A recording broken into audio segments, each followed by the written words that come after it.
الفاظ کے جامع میں فاروق اعظم راوی کہتے ہیں کہ میں حضور علیہ السلام سے ملنے گیا، اللہ کے رسول علیہ السلام سے ملاقات کے لیے گیا تو میں نے دیکھا کہ دروازے پر حضور کی چوکھٹ پر ایک جوان پڑا ہوا ہے اور وہ سر پہ خاک ڈال رہا ہے، اپنے سر پہ خاک، رو رہا ہے، سر پہ خاک ڈال رہا ہے۔ میں نے پوچھا حضور کی چوکھٹ پہ سر پہ خاک ڈال رہا ہے تو؟ اس نے کہا ہاں، میں حضور سے ملنا چاہتا ہوں، آقا سے ملاقات کرنا چاہتا ہوں، لیکن میری ہمت نہیں ہو رہی ہے کہ میں حضور سے ملاقات کروں۔ اے عمر، اس لیے کہ حضور علیہ السلام اس وقت ظاہری طور پہ حیات تھے تو آپ امیر المومنین نہیں بنے تھے، تو اس جوان نے کہا اے عمر، خدا کے لیے ہمت نہیں ہو رہی آقا سے ملنے کی، ایک ملاقات حضور سے کرا دیں گے؟ آقا سے اجازت لے لو کہ حضور مجھے حاضری کی اجازت دے دیں۔ سرکار کی بارگاہ میں فاروق اعظم گئے، حضور ایک جوان ہے، دروازے میں پڑا رو رہا ہے، سر پہ خاک ڈال رہا ہے، بہت رو رہا ہے، آپ سے ملنا چاہتا ہے، حاضری کی اجازت چاہتا ہے۔ کریم آقا رحمت للعالمین نے فرمایا بلا اس کو۔ وہ جوان آیا، سرکار نے فرمایا کیا ہوا؟ اس نے اس کی آقا بندہ پرور غریب پرور میرے کریم آقا میرے لیے دعا کر دے، اللہ مجھے معاف کر دے، مجھے بخش دے، میری مغفرت کر دے۔ سرکار نے فرمایا کیا ہوا؟ اس نے اس کی سرکار میری ہمت نہیں ہو رہی ہے کہ میں اپنا گناہ آپ کو بتا سکوں، میرے اندر اتنا حوصلہ نہیں ہے کہ میں اپنا گناہ آپ کو بتا سکوں، کریم بس اتنا دعا کر کے اللہ مجھے معاف کر دے۔ میرے آقا نے فرمایا اے جوان مجھے بتا تو صحیح تیرا گناہ کیا ہے؟ اس جوان نے پھر کہا میرے بندہ پرور کریم آقا میرا گناہ بہت بڑا ہے، بس حضور بہت بڑا ہے، میں کہہ نہیں سکتا، بہت بڑا ہے۔ کریم آقا نے کہا کیا تیرا گناہ زمین سے بڑا ہے؟ ہاں کہا میرا گناہ زمین سے بڑا ہے۔ تیرا گناہ سمندر کی جھاگ سے بڑا ہے؟ ہاں کہا میرا گناہ سمندر کی جھاگ سے بڑا ہے۔ تیرا گناہ آسمانوں سے بھی بڑا ہے؟ ہاں کہا میرا گناہ آسمانوں سے بھی بڑا ہے۔ پھر آقا نے فرمایا کیا تیرا گناہ اللہ کی رحمت سے ہی بڑا ہے؟ کیا تیرا گناہ خدا کی رحمت سے ہی بڑا ہے؟ مسلمان تھا، لگا نہیں آقا میرا گناہ اللہ کی رحمت سے بڑا نہیں ہے، اور نہ رحمت خدا سے بڑا گناہ ہو سکتا ہے۔ حضور میرا گناہ بہت بڑا ہے لیکن خدا کی رحمت سے بڑا نہیں ہے۔ تو پھر سرکار نے فرمایا بتا کیا کیا تاکہ میں تیرے لیے دعا کروں۔ اس نے کہا آقا وہ کم نصیب ہوں، کفن چور، لوگوں کا کفن چوری کرتا تھا۔ آقا اتنے مردوں کو ننگا کیا، کفن چوری کیا، کیونکہ اس دور میں ہاتھ سے کپڑا بنا جاتا تھا، کپڑے کی بڑی قلت تھی، آج کی طرح کپڑے اتنے عام نہیں تھے، لوگ کفن بھی چوری کرتے تھے۔ آج تو شاید کوئی کفن چوری نہیں کرتا ہوگا، یہ گناہ ابھی نہیں ہوگا دنیا میں، لیکن اس وقت وہ گناہ تھا۔ حضور میں کفن چور تھا، آقا مردے ننگے کرتا تھا۔ ایک دن حسب معمول ایک قبر میں کھودنے کے لیے گیا تو دیکھا کہ ایک لڑکی کی قبر تھی، بہت خوبصورت تھی وہ۔ میں نے اس کا کفن نکالا، رات کا سناٹا تھا، چاند کی چاندنی دودھ یا روشنی بکھیر رہی تھی۔ وہ لڑکی جب کفن میں نکال چکا تو پھر اس کی کیا کیفیت ہوگی اب کیا بیان تو نہیں کی جا سکتی۔ تو میں نے اس کے بدن کو دیکھا، شیطان نے مجھ پہ حملہ کیا اور میں نے قبرستان میں مردہ لڑکی کے ساتھ زنا کیا۔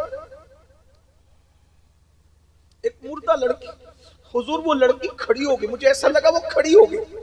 اس نے کہا اللہ تجھے برباد کرے، اللہ تجھے تباہ کرے، تو نے مجھے ناپاک کر دیا، تو نے مجھے کیا کر دیا، میرے ساتھ کیا کیا۔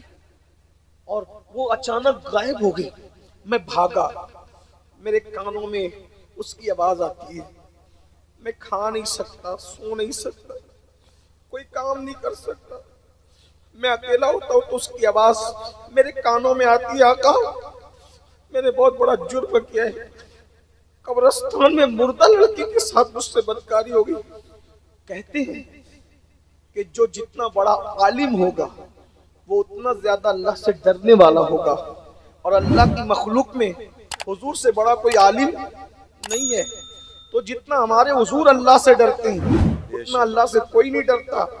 جب اس نوجوان نے کہا مردہ لڑکے کے ساتھ زنا کیا، حضور پر اللہ کا خوف غالب آ گئی، حضور پر اللہ کی خشیت طاری ہو گئی، اور حضور نے نفرت کی وجہ سے نہیں، اللہ کے خوف کی وجہ سے کہا، اے جوان تو نے کیا کیا، اے جوان تو نے کیا، جلدی جلدی تو دور نکل، جلدی دور ہٹ، مجھے ڈر لگ رہا ہے تیری وجہ سے کہیں اللہ کا عذاب نہ آئے، آگ نہ برس پڑے، پتھر نہ برس پڑے، جلدی یہاں سے ہٹ۔ وہ جوان ہٹ گئے، جنگلوں میں چلا گیا، خاک ڈالتا، توبہ توبہ توبہ توبہ، معافی معافی، دیوانوں کی طرح پھر رہا ہے، توبہ۔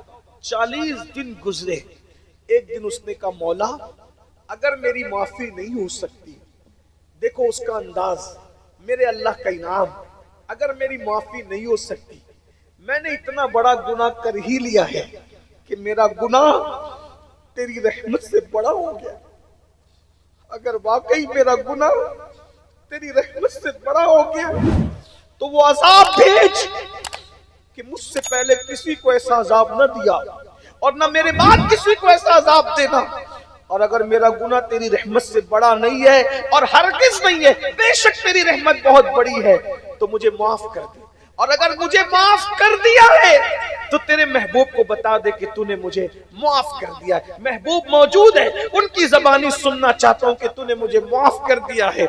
بس اتنا کہنا تھا، بلبل سدرہ زمین پر آئے، آقا کو سلام کیا، عرض کی یا رسول اللہ خدا آپ کو سلام کہتا ہے، اور فرماتا ہے کہ وہ کفن چور کا کیا حال ہے؟ سرکار نے کہا جبریل کتنا بڑا گناہ اس نے کیا، جبریل نے مسکرا کے کہا لیکن آپ کے صدقے اللہ نے اسے بخش دیا، سبحان اللہ سبحان اس نے اللہ، سچی توبہ کی، اللہ اللہ، آپ کے صدقے اللہ نے اسے بخش دیا۔ حضور کو حیرت ہوئی، تعجب، اللہ اکبر، اتنا بڑا پاپی بخشا گیا۔